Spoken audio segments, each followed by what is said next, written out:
What's up, everybody, and welcome back to Fireside Giants. I'm your host, Anthony Rivardo, joined by my co-host, Alex Wilson. And today, we're going to talk about the quarterbacks once again for the New York Giants. And if you didn't realize it, this week is NFL Scouting Combine Week. And there was a pretty big piece of information that was revealed over the weekend about one of the top quarterbacks in this draft class. That being Shedeur Sanders. It was revealed he will not be participating in any drills at the Scouting Combine. Now, let me quickly give my take on that. I think that's a bad idea. I think that's a mistake from Sanders. In my opinion, competition and your ability to show how much you love competition, that's always a good thing.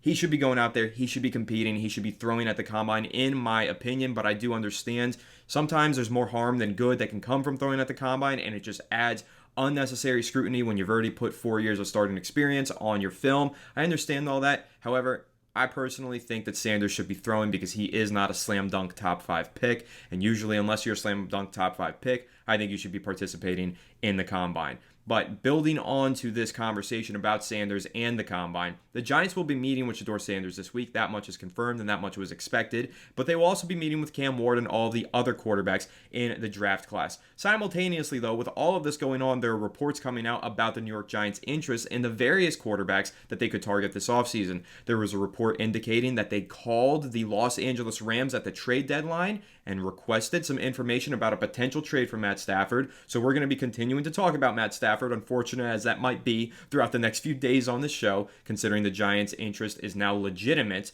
and confirmed. But also there was a report that came from Jordan Rannon of ESPN today that said multiple league insiders are convinced the Giants have their sights on Colorado quarterback Shedeur Sanders. And I'm going to take that report from Jordan Rannon today and parlay it with the one that we talked about last week, Alex, from Paul Schwartz of the New York Post, which said that the Giants' quote preferred path is to draft a quarterback at number 3 overall. So that's really the way you have to do this. You can't take any one report and just put all of your faith into it and believe it. You have to take all the different reports, connect the dots on them, and then find the underlying truth in there. And that's how I like to operate when it comes to smokescreen season, which is really what we're talking about in this episode. Are the Giants putting out a smokescreen about how much they love Shedeur Sanders? Now, let's recall what happened last year.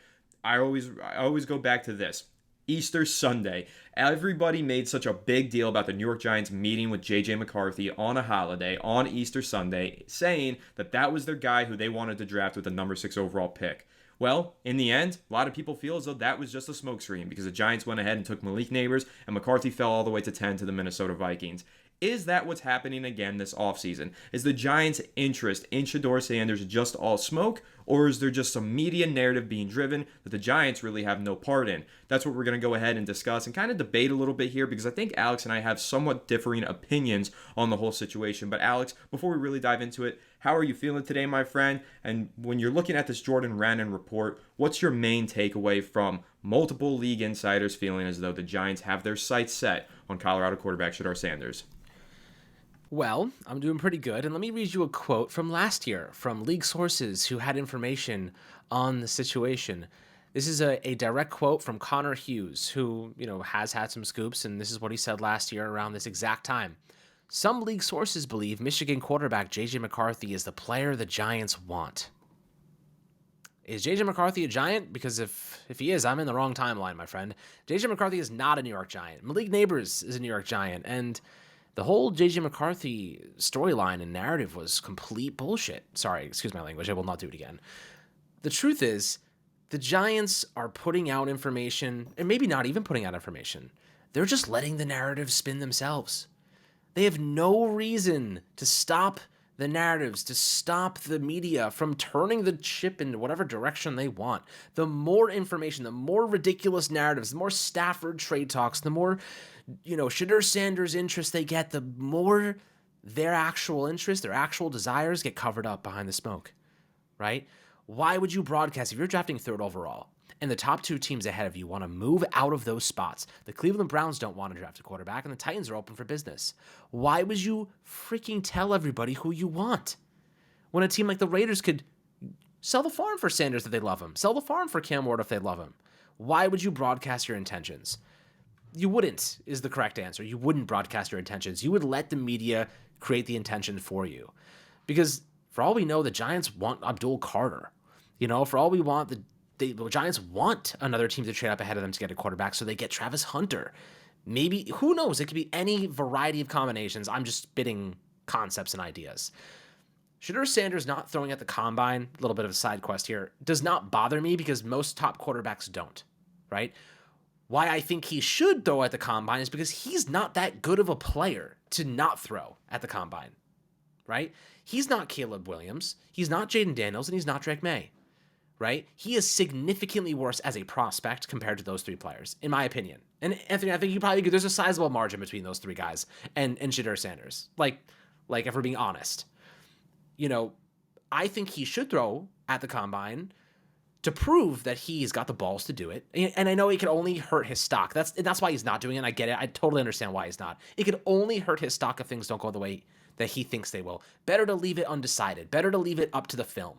And I completely get that logic. Why I wish I could have seen him throw at the combine is because I want to see him out of a controlled environment.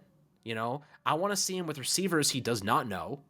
And I want to see him being coached and being led by guys that aren't his dad. And I'm not saying that has any impact on anything, but there is a storyline there where he's going to be going into the NFL and the first time in his career, his coach is not going to be his father. And there is what does that look like for Shedeur Sanders? What type of coaching does he need? What if that coach is not the same way that communicates information and motivation as his father? These are things that do apply. Not that they will impact him in any way. He could be a great quarterback in the NFL. Whether it's his dad coaching him or Brian Dable, who the hell knows? But I would have loved to see him out of a controlled environment. Instead, of course, he'll be going to his pro day, throwing at this pro day with LeJonte Wester, my GOAT, and Travis Hunter, little GOAT. I do think that it would have been fun to see him outside of that environment. And Cam Ward's still undecided if he'll throw at the combine. We know that Jackson Dart will be and Jalen Milroe will be because, to be quite honest, Jalen Milroe only has to gain at this point. He got slaughtered after the Senior Bowl. With his hand size and all the stuff, he needs to show what he can do in that environment, in my opinion. But I'll let you get your take on that. I understand why Sanders obviously isn't throwing, but I would have loved to see him throw because I do think there's some elements to his game I would have loved to see in a little bit of an outside environment. No, I gave my take on that at the top of this, so I'm not going to rehash it. I agree with you. I think that Sanders should be throwing. He isn't the same caliber of prospect as those other guys that you mentioned. I think your wording was a little bit funny, and I could maybe pick it apart and nitpick, but I won't. I don't think that he is the same caliber of a Drake May or a Caleb Williams. And you know what? I think that those guys should have thrown too. I think that the combine is a time for you to show how competitive you are. And I understand exactly what you said, Alex. If you throw, you have nothing but losses ahead of you. You can change the perspective and drop your draft stock. You're not going to increase it by throwing at the Underwear Olympics. I understand all that, but even still, I think that there's a level of competition that can be breeded in those throwing sessions and can really highlight your desire to be great at football. And that's what I wanted to see from Sanders and from Cam Ward as well. I hope he does throw, and I think that he should. I think that, we've seen number one overall picks throw before. Kyler Murray threw. We saw Daniel Jones throw when he was the number 2 quarterback in the 2019 NFL draft class, a weak draft class where there was a consensus number 1 quarterback and then a number 2 quarterback, and then everybody else was kind of behind that, right? Daniel Jones is a pretty similar comparison in terms of what that class looked like in 2019 versus this one here in 2025. Jones threw, and most of those quarterbacks who are in that second cut, if there's a little bit of a gap between QB1 and QB2, QB2 usually throws. So it is surprising to me that Sanders isn't throwing. But then again, being the superstar that he is and that he was at Colorado, there's a different perspective that he has on this whole thing versus what fans are going to have versus what the media is going to have versus what scouts are going to have. So he's making the decision that's best for him. But my real takeaway from it, Alex, and this is what I want to get your immediate take on, if Sanders isn't throwing at the combine, despite all the reasons that he has to throw at the combine, it's probably because there is a team that told him, you're not getting past us. So he knows that he has a floor in this draft, and he has nothing to gain or to lose, because he knows that this team passes on me, blah, blah, blah. Okay, I'm going at least to this spot. There's a chance that I go 3, there's a chance that I go 6, but I'm definitely gone by 9 or something like that. That's my takeaway on this. That's really all I think there is to Sanders not throwing at the combine. That's usually what we get. When Jaden Daniels last year wasn't throwing, there was so much buzz. Oh, Jaden Daniels, is he going to be a top 10 pick or not? If you guys remember, this time last year, that wasn't for certain. A lot of people thought that he would be available to the Giants at number 6 this time last year. By the time we got to the combine, the Commanders made it clear to Jaden Daniels, we're taking you at number 2 overall. Don't throw. Don't go do all this crap that you are supposed to go do. You don't have to, because we're going to pick you 2nd overall because we did our film work and we already know that you're going to be a superstar. And we all know how that turned out. That's what I think is actually going on here with Shedeur Sanders. I think that he feels confident that there is a team that is impressed enough with him to take him by a certain selection and that he doesn't have anything to gain. And honestly, if that's the way he feels, how do you not kind of connect those dots and feel as though that team is not the New York Giants? I know that we're trying to talk in this episode about how this might be a smokescreen, that the Giants' interest isn't as intense as the appearance of their interest. But I don't know. If Sanders isn't throwing at this combine, and it's because he feels like a team has definitely taken him by a certain selection, I think it's got to be a team inside the top 10. So it's either got to be the Giants to me, or very well could be the Las Vegas Raiders. I think one of those two teams has told Shedeur, we plan on taking you if all goes according to plan, and that's the plan. So what's your take on that, Alex? Do you think that the reason Shedeur isn't throwing is because one of these teams inside the top 10 has basically guaranteed him that he will be a top 10 pick? I mean, it's certainly possible that could be what's happening here. What I think, I mean, another element to this conversation is simply like he had the highest completion percentage in college football last year. He was obviously a really, really, really good quarterback for Colorado. What more is there for him to show? You know, we already know he's an accurate quarterback. We already know he's got good touch on his deep ball. Like, we know whatever you're going to see at the combine is stuff that we've already seen on the film. You know, we've already seen all of it. They're not going to be and to be actually quite frank with you, Anthony. So is he just not throwing, or is he not doing any measurements? He's not doing a 40-yard dash. He's not doing any of those things.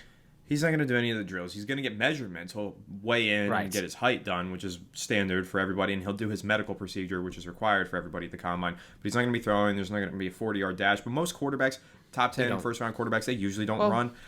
So, like, back in the day they did. Not anymore so back much. in the day they did. But the combine has changed, and I think that is part of this. The reality is that the combine is not what it used to be. Like, when we talked about, former first-round picks who have thrown at the combine, like Carson Palmer is a big one. Everybody knew he was going to be a number 1 overall pick, but he threw and did all of the drills anyway. He really didn't have to, but he did. But now, in this day and age, in the modern era where film is so accessible and there's so many highlights and all these other touch points for quarterbacks and coaches and GMs to meet, it's less important for them to do those drills, and that's really what it's boiling down to. But again, I think that because on draft boards, he just went down on Daniel Jeremiah's draft board, which is indicative that he's gone down on NFL Scouts draft boards, if you pay attention to everything. If that's the way it's moving, if teams are moving him down their board, the more that they do research on these quarterbacks, it's bad. I think that there's incentive for him to throw. I mean, he's still in the top 15, which I think is important to note. He moved from 11 to 15 on Daniel Jeremiah's draft board. But as you know, he's 25 on Dane Brugler's draft board. Yeah. He's 44 on PFF's draft board. So this is a guy who I think has a lot of varying draft boards and rankings.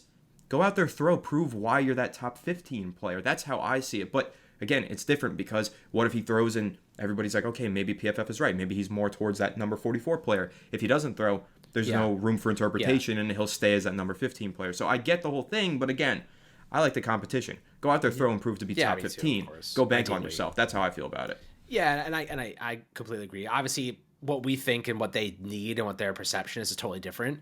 But my concern, and look, I don't really buy that. Analysts, they have their rankings. It doesn't mean anything. Guys could be great at the end of the day. The thing that's kind of bothering me, though, is that in the past, when we've seen quarterbacks like this, usually they get more hype as you get closer to the draft. Usually they're ascending into the draft. Like J.J. McCarthy was a second-round pick. By the time he got there, he was a top 6 guarantee. Obviously, he didn't go top 6, but you know what I'm trying to say. Like, he ascended like crazy in terms of media attention towards the draft. It kind of feels like the opposite is happening for Sanders right now. Like, he is dropping in rankings. He is dropping in perception. Teams aren't thinking he's worth a top 15 pick or a top 10. And look, a team could absolutely take him. Now, I'm not saying it won't happen, but it's kind of a reverse media flip in this instance. It's all media and analysts, and it could be nothing for sure. But it's just an interesting kind of thing to compare it from last year to this year. It is, and let me give my take on why I think that's happening. I think this draft class is objectively weaker across the board. It's not just the quarterback position. Last year's draft class was historic. I think there was like 20 players that were just instant, immediate slam dunks, right? Like in that first round. This year, it's not going to be like that. It's more of a regression towards the mean, and in fact, this is maybe a below-average draft class. The thing is, in these below-average draft classes, you see a lot of late risers in the draft process at non-quarterback positions. And that's why I think Shedeur is moving down the board. Nothing's changed for Shedeur. The film is the same. He's the same caliber player that he was 2 weeks ago. However, as we've gotten to the Senior Bowl and the Shrine Bowl, where all of these other players have competed, like Mike Green, the edge rusher out of Marshall, who was formerly a fourth-round pick. Now it looks like he's a lock to go in the first round. It's these kind of players moving up the draft board. Amarian Hampton, UNC running back. I think he went up 20 spots on Daniel Jeremiah's latest draft board. He's a top 20 player now. I wrote an article about him a month ago. He was supposed to be a fourth-round pick. What changed? The Senior Bowl, the Shrine Bowl, more film work, all these things, now leading to the Combine. The hype is generated. That's why Sanders is moving down certain draft boards. It's not because anything's changed for him. It's because so much has changed for these other players, and that's why I think in a weaker draft class like this, prove that you're not just a top 2 quarterback because it's a weak draft class. Prove that you're a top 2 quarterback because you're a top 2 quarterback, and that's why I think he should throw. But again, we're not the ones making decisions for our future. That's, relying on millions of dollars based on where we get placed in the draft. So really, our opinion doesn't mean a whole lot in the face of Shedeur Sanders.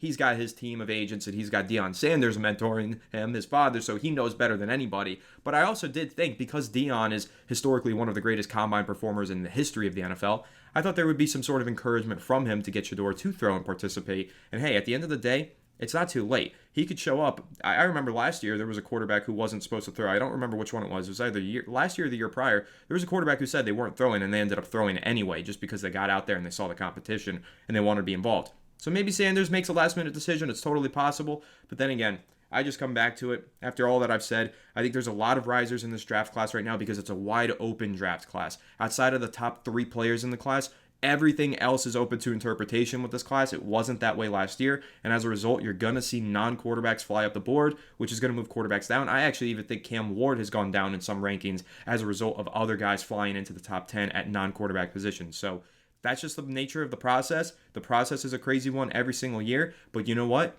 One takeaway that we can have from all of that I just said for the New York Giants, drafting a quarterback is going to be easier than initially expected. We all were upset when the Giants won that game against the Colts and they forfeited the first overall pick. However, picking number 3 overall sounds like it's not going to make a whole lot of a difference anyway, because again, with everybody moving up draft boards and draft boards changing, it's non-quarterbacks that are benefiting. It's quarterbacks that are moving down the board. I do feel as we get closer and closer to the Combine, the draft, and everything, the Giants it feels more and more likely by the day that they're going to have their pick of the top 2 quarterbacks in the class at number 3 overall, and then it's just going to come down to who do you like more. Well, that's what I've been saying, man. Like, I don't think there's a real shot that both these guys are there, and I think there's a reason, guys, right now, in the last 2 weeks, that we've heard the Titans are looking to move back from multiple people, and the Cleveland Browns from multiple high-level reporters, high-level analysts saying that they do not want to draft a quarterback, right? There is a reason for that. You don't broadcast those intentions if you plan on taking Cam Ward. You don't broadcast, like, you didn't see it here last year. Last year, the New England Patriots were like, we're open for business, and then every call they got, they're like, yeah, no. You know what I mean? Like, they were not open for business. They were like, we'll hear your offer because it's the right thing to do, but they said no to everybody. They were like, we're taking that damn quarterback. The Commanders, they weren't even taking calls. You know what I mean? The Bears, they already had the number 1 pick locked in before the freaking draft even started. We are seeing a lot of uncertainty ahead of the Giants right now. And to me, that means look, the truth is this. They're trying to generate interest from the Raiders, from other teams right behind the Giants, right? For a team to move up to get a quarterback. But what they're really trying to do is generate interest from the Giants. They want to force the Giants to move up a spot or 2. Because that way, they can still get Hunter or Abdul Carter and get extra draft capital.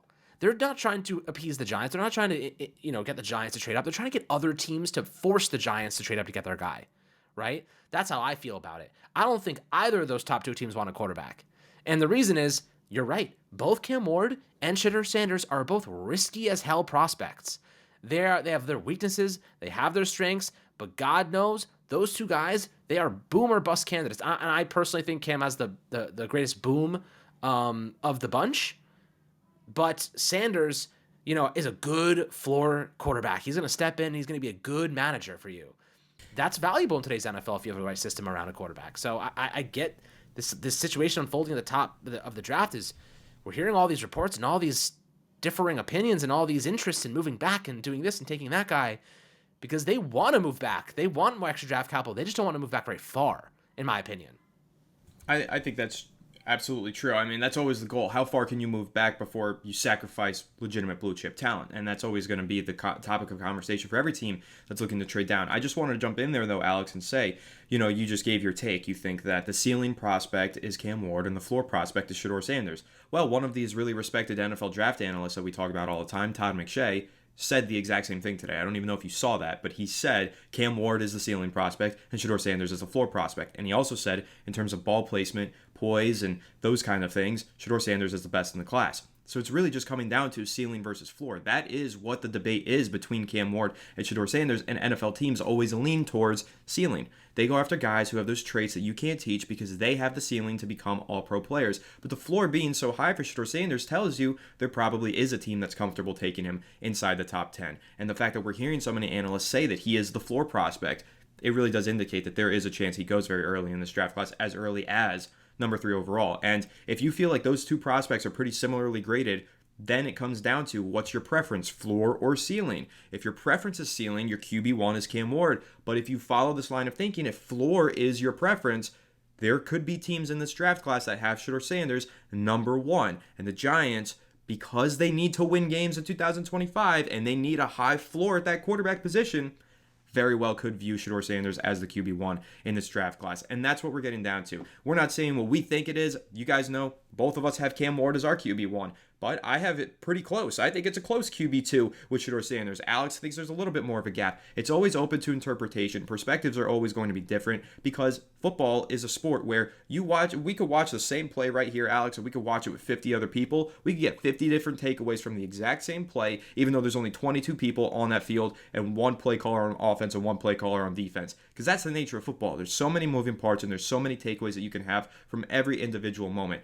And that's why you're going to see variations in draft rankings and varying opinions. And that's what makes all of this so much fun and why I love doing the show around this time of the year. But again, going back into this conversation about Cam Ward and Shedeur, if you're looking at it and where the New York Giants are right now and they need a higher floor at this quarterback position, that's why they're interested in Stafford. That's why they might be interested in Russell Wilson. That's why they might have more interest in Shedeur Sanders. But again, I'm actually going to bring this up, Alex, because we talked about this before we got on here. Jordan Rannon on Twitter quoted my tweet and said the following: at this point, the Giants haven't even sat down and had the hard discussions yet on the quarterbacks or any position. So the Giants don't even have a draft board yet for quarterbacks. They don't have a ranking. They don't have a preference just yet. They have interest in all of these guys, as they should, because they're doing their due diligence. And that's where I go to the main topic of conversation in today's episode. Are the Giants laying a smokescreen? In my opinion, no. I don't think the Giants have made any decisions about the quarterback position yet. I think they're looking at all of their options. And in fact, Alex, I think the big domino to fall is what happens in free agency. Could you imagine if they do trade for Matt Stafford? Then you're not looking at the ceiling prospect. Or I'm sorry, you're not looking at the floor prospect in Sanders. Now you've already got your floor in Stafford. Now if you're going to draft a quarterback, you're going to draft the ceiling prospect in Cam Ward. What if they don't get Stafford? What if they end up with Winston? Well, now your floor is a little bit higher, but not all that much higher. Now you might be looking at the floor prospect in Sanders rather than the ceiling prospect in Ward. So again, we've got all these ideas and predictions and projections from all these different analysts.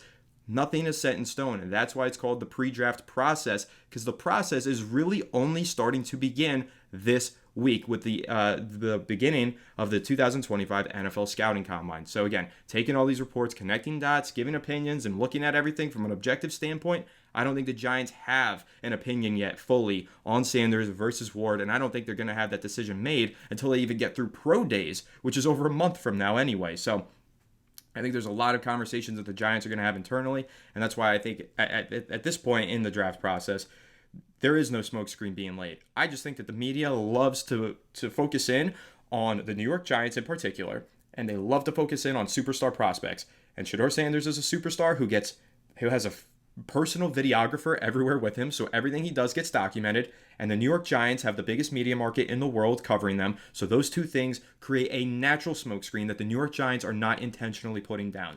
That's my opinion and take on it. I don't think the Giants have tried to build any smoke there. I think they probably did last year with J.J. McCarthy. Right now, it's too early in the process. There's no smoke being put down by the Giants, in my opinion. In fact, all I think this is algorithms on social media leading us as fans to believe that there is a lot more interest being placed in a particular prospect than another one.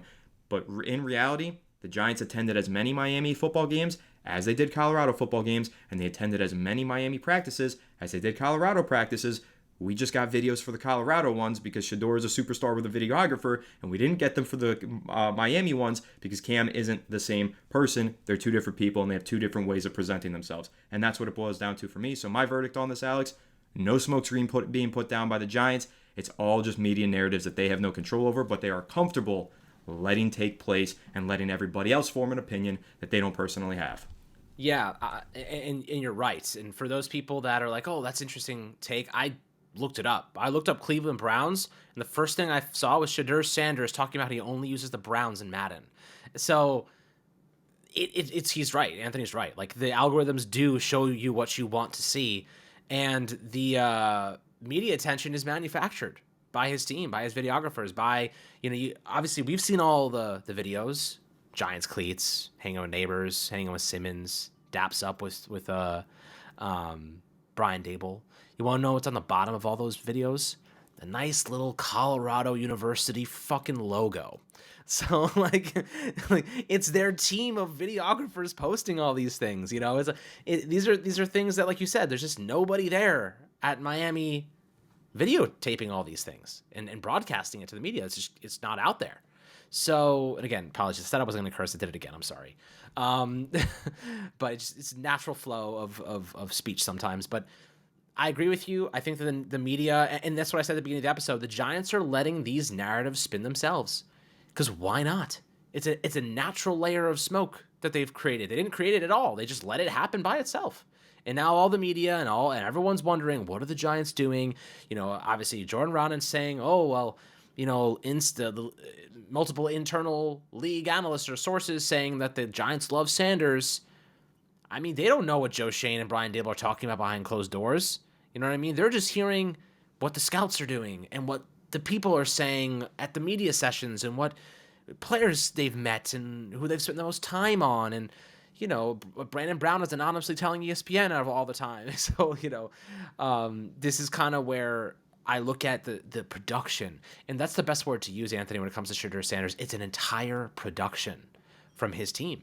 The guy is, he has Deion Sanders in his back pocket. Like, that's his father. Like, his dad knows how to product. Like, he knows how to produce an entire play.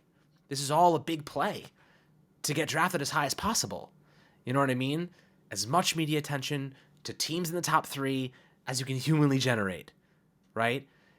He's best buddies with Tom Brady. He's working with Tom Brady's trainer. Like, it's all these narratives. What I'm trying to say is they all play into the same equation of let's get this guy drafted as high as possible. And if it can spin an opinion, turn a knob, a new GM coming into the Raiders, a new GM coming into whatever team, the Titans, how can we spin it to them to fall in love with this guy? It's a whole massive production. And unlike one I've really never seen before from a quarterback prospect, Anthony. It's been a long time since we've seen something like this for a type of production that Sanders has around him. And it's not a bad thing. I'm not trying to make it sound like a bad thing. It's just modern. Like, this is what players do sometimes these days. Like, of podcasts, like Michael Parsons has a whole podcast. Like, they have podcasts, they say things, they do things, they make cleats, they hang out with other players, they play catch in New York City. Like, this is what modern football looks like. And I think I'm not used to that because I grew up watching Eli, and Eli didn't do that crap. I don't even think he had a social media account like 2 years ago. So, like, this is a different era of players that we're looking at, and it's a whole production. It's kind of interesting to watch it unfold in real time. It is, and I actually think bringing up Eli here is great because I think it's going to spawn a couple ideas in my head. First and foremost, you're talking about Eli Manning, a guy who didn't have social media throughout the entirety of his career, and you just said it, he made social media about 2 years ago. Even Eli Manning is modernizing with the times, and now he has social media. Yes, it's post his playing days, but even still, it indicates that there is a modernization in football media and a shift towards players having a larger voice and more of a presence in social and other medias. So that's where we are. And I think another thing, like something that people bring up with Shedeur, they don't like that he makes music. Guys, it's not just Kadarius Toney. Everybody always goes, oh, Kadarius Toney made music and he was terrible. Is he really in love with football? Remember when we had Aleem McNeil on this podcast, Alex, and we interviewed him when he was a draft prospect? Well, he's one of the highest paid defensive tackles in the NFL right now, playing for one of the best defenses in the Detroit Lions. He also makes music. Nobody talks about that because it's not a problem because he's a defensive tackle and he doesn't get the media coverage that a first-round pick wide receiver to the Giants in Kadarius Toney does, or that a potential first-round pick in Shedeur Sanders does. But a lot of these players do that because it's a hobby and it's a life outside of football, which I think is important. And everybody wants to talk about Eli and talk about social media and whether or not a quarterback should be on social media. Well, you know what? Daniel Jones wasn't on social media. He failed. So, being off social media doesn't necessarily mean that you are the second coming of Eli Manning. All these people made all these comparisons, myself included. I'm not necessarily exonerated of any guilt here. We made comparisons to Eli Manning when Daniel Jones was drafted because we wanted to believe and we wanted to buy in. Like, oh man, maybe the Giants will strike lightning twice in the same spot. Maybe they will get their Eli Manning clone and win 2 more Super Bowls with Daniel Jones at quarterback, the same way they did with Eli Manning. There's so many similarities. The way they handle the media, the way they don't have social media, the way that they play the game. They were coached by the same guys. All those connections were true and obvious. Doesn't mean that history is going to repeat itself. You can have as many constants and as many, comparisons and one-to-ones as you want and need, but that doesn't mean that you're going to have the same end result and product. There are so many different quarterbacks that get to the Super Bowl in so many different ways. There's no one clear path to getting to the Super Bowl. The New York Giants, they made it with Eli Manning on 2 miraculous runs that he put together in the postseason. The Philadelphia Eagles just did it with a second-round pick at quarterback, which is unusual because usually it's first-round picks like Patrick Mahomes, who were brought up through a bridge quarterback system that end up winning these Super Bowls. But sometimes that's not the case. Sometimes you get the lightning in the bottle and the young kid steps in as a second-round pick and ends up having a team built around him and going to the Super Bowl. Point being, there's no one particular way that this is supposed to look. There is no exact science to winning Super Bowls in the NFL or to playing quarterback in the NFL. And we have to understand, as fans and as media, and all of these people need to understand, the game is constantly changing and evolving. That's why you got the Packers today pushing to get the tush-push banned. The game is always changing. It's always evolving. They're always meeting and they're always studying and they're always self-improving and a lot of the times over-improving and ultimately self-harming. The New York Giants are making a shift to be more modern in recent years. Eli Manning's, step onto social media also came with him having a job inside of the New York Giants building and starting a talk show for Giants.com. There is a modernization shift here in the NFL and in the New York Giants that leads me to believe Shedeur Sanders having a videography team and a large social media presence, going on podcasts, having music that he makes, isn't actually going to bother them. You know who really loves making TikToks, Alex? Malik Neighbors. He's dancing on TikTok all the time. Giants didn't care about that. You know who goes on podcasts and had a really big voice prior to being drafted? Kayvon Thibodeau. Hasn't changed. Still has a big voice. Still goes on social media and on podcasts. I just think that's where we are now in the NFL. Everything is changing. Things are becoming more modern. And like I said, players are getting a larger voice. For better or for worse in some instances. But ultimately, I think personally, for better. Let these guys live their lives. They don't have to be football 24/7, 365. Yes, you want them to be as dedicated to their craft as possible for sure, but sometimes being overly dedicated can be a bad thing. I actually think it's exciting and awesome that we're getting more diverse personalities in football and we're getting guys with voices and we're able to embrace the players for who they are and watch them build success on and off the field around themselves. I think it's a great thing for the sport and I think it's going to help it continue to grow. And I think Shedeur Sanders is an example of it. We've never seen somebody like Shedeur Sanders and we've never seen somebody with this path to the NFL, but we never saw somebody with Jalen Hurts' path to the NFL win a Super Bowl before, and he just did it. And you can pull up so many different examples. How about the fact that Patrick Mahomes was a baseball player first and had that rise into playing football at Texas Tech and then had the bridge quarterback thing and then won Super Bowls with the Chiefs. Again, it never looks one specific way. It's always constantly changing and evolving. So that's where I just fall back to. Watch the film, make your determination on the player. Everything else, you just have to understand it's part of a changing and ever-evolving landscape of media, sports, and honestly, social media, and just human evolution. It's all in play, and that's really my full take on the Shedeur Sanders videographer and everything else discussion.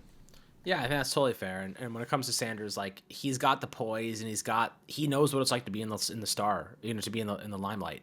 This is a media market in New York that can easily overwhelm somebody, can easily crumble a personality.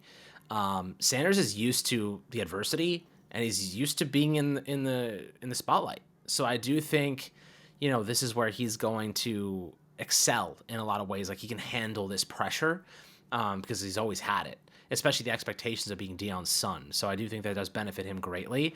As a player, obviously he's not my favorite prospect ever, but from a perspective of like winning and perspective of competing, I have no qualms with him. And toughness, I have no qualms with him.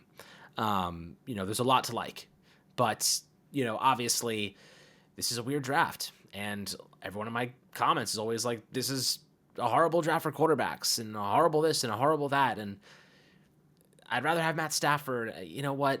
Everyone's got an opinion, everyone's got one. Truth is, none of them matter. Ours don't matter. Yours don't matter. We're just arguing to see what the Giants end up doing at the end of the day. But that's what makes this sport so much fun. That's what makes sports so much fun in general. Having different opinions and being emotional about them. So I'm sure half the comments are roasting me for not liking Sanders in this episode. But I'll tell you one thing, guys. I have been consistent this whole time. My takes have been consistent. And if you don't like them, that's okay. I respect your opinions. But I haven't been back and forth and flip-flopping. I've been very consistent with all of my takes. And that's why you watch us. You don't watch us to be a fair weather fan. You don't watch us to change our opinions the second we see something we like or don't like. You watch us for consistency and to gather information and make your own determinations. And that's totally great. That's what we want. You know what I mean? And if you like, and Anthony has differing opinions than I do all the time. And I think that's what makes this podcast so cool is we don't just agree on everything. We're not just sitting here spewing the same BS. We have different opinions. We disagree. We stand our ground. How about that? We're not pushed over by people.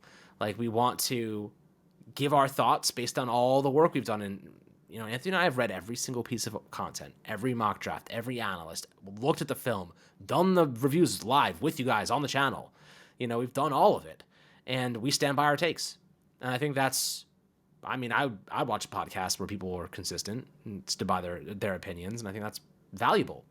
Because we see a lot of flip-flops and a lot of those things. And I'm guilty of that in the past as well. I've learned a lot in the last couple of years. Especially watching the Giants, they test your fandom. They test your ability to evaluate talent. Because on one day, that guy looks great. The next day, you're like, how, what, how? Evan Neal's a great example of that. Thought he was going to be great. The hell? He's on the way of being released soon if he doesn't pick it up. So, there's we've been through battle together, my friends. I'm excited for the good days, Anthony, because it's gonna make this a lot more fun. We get that guy, and if they draft Sanders, I'm gonna root like hell for him. Because the truth is I just want to be a good team. Because when Giants are playing good football and the vibes are good, the vibes are immaculate, this podcast is gonna be the best ever. Because we'll be able to talk about how we can get better, how we can improve. And our foundation, our benchmark is going to be already contending, not the worst team in the game. So we're going to be through all of it, my friends. We've learned a lot of lessons, and I appreciate you guys for always sticking with us through all of the adversity and the different quarterbacks that we have and the decisions and the head coaches and the GMs. And we're exhausted from all of the negativity, but if they hit this one, there's light at the end of the tunnel. If they hit on this quarterback, they got to get this decision right. Yeah, and hey, listen, it is also possible that they hit on the quarterback and it's not a draft pick. It's also possible that it's in free agency, and we just don't know that yet, and we have to keep an open mind with everything, which is what we're going to do. Alex and I have our takes and opinions. We are, right now, against the Matt Stafford trade, but like I said at the end of the last episode that we did, if they trade for Matthew Stafford, welcome. Let's ride. You're my favorite quarterback in the league now because you play for the New York Giants, and I'm rooting for you, and I'm hoping that you are successful. Same thing happened when the Giants drafted Daniel Jones. In the moment, not going to lie to you guys, I was a little devastated, had to go on a walk because my friends were making fun of me and I couldn't take it, wanted to put a hole in my TV, didn't do that, went for a walk. 6 months later, I was at training camp, I gave Daniel Jones a handshake and I told him, you're my franchise quarterback and I love you. That's how it goes because I'm a Giants fan.